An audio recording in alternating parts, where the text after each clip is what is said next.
We're looking at a 12-step artist's color wheel. Every color on the wheel has a complement, and that complement is directly opposite on the wheel. So yellow, for example, its complement is violet. Green, for example, its complement is red. Blue and orange are complements. When these combinations are used together in a composition, they sort of energize and create a visual harmony together. What we're going to do is we're going to mix these colors, these complements together to create what we call chromatic grays. So what I've got on the palette here are the three primary colors, yellow, red, and blue. Yellow, red, blue. And each of those colors complement. So yellow, violet, blue, orange, and red, green. I've also added a little bit of retarder to it just so it doesn't dry up on me. First we'll mix together the yellow and the violet, and our goal is to mix what we call a chromatic gray. And a chromatic gray is sort of an earthy, dark,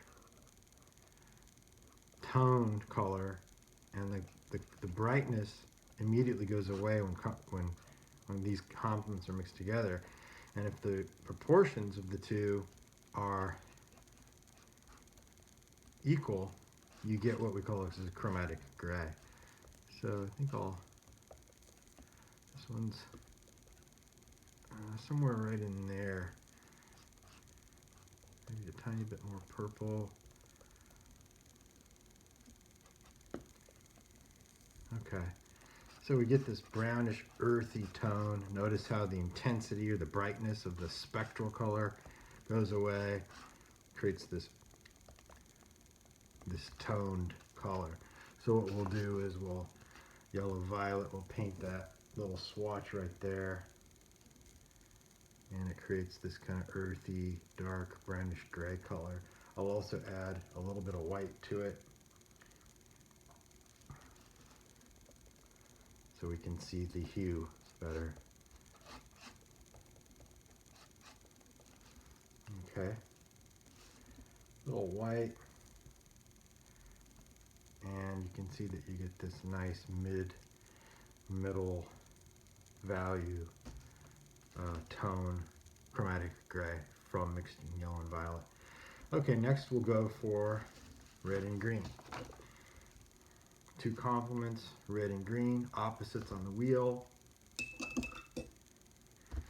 And I'll mix those together and try and create a chromatic gray.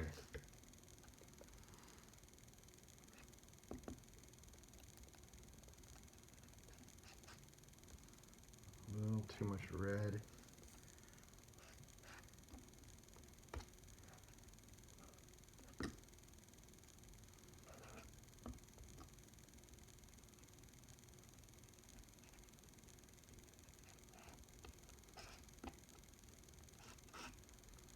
Okay, nice chromatic gray from green and red.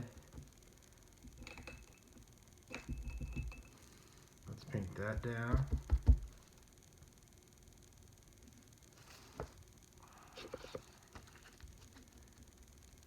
Okay, it's pretty neutral. It's not too warm, not too cool. Add a little white to it.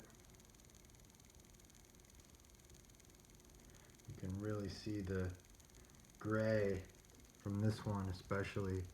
It's a touch on still touch on the green side.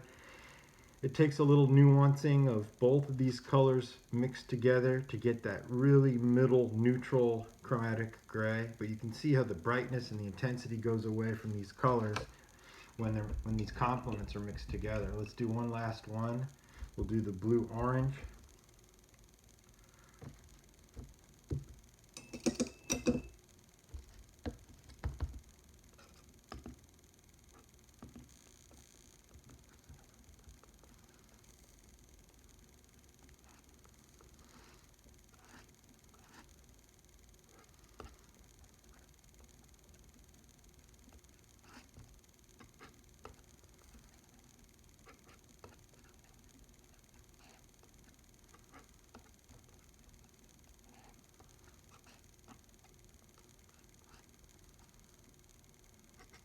pretty good. Very muted color. Here's our blue-orange here. Swatch down. This one's pretty good. Add a little white to it to see the hue. And this one also,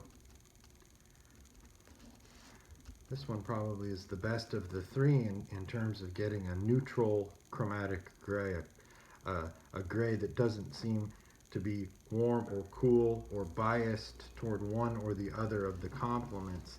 So this blue-orange is literally moving across the wheel, and right in there is where the two colors are equal in terms of their proportion.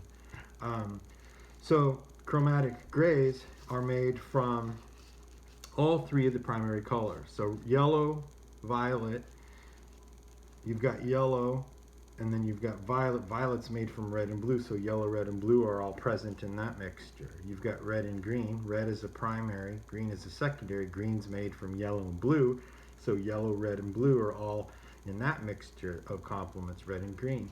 And finally, blue and orange. Blue is a primary, orange is a secondary. Yellow and red mixed together make orange, and mixed with blue, all three primaries are present, so you get these neutral colors. That's why all of these colors look so similar, because all three primaries are equally present. So the advantage of knowing how to use chromatic grays is that if you need to take the brightness, the spectral, the intensity of a color down, you can add its complement. You can also shade a color with a complement. So instead of using black, you could add a little violet to yellow to shade it, or a little blue to orange to shade it, to darken it.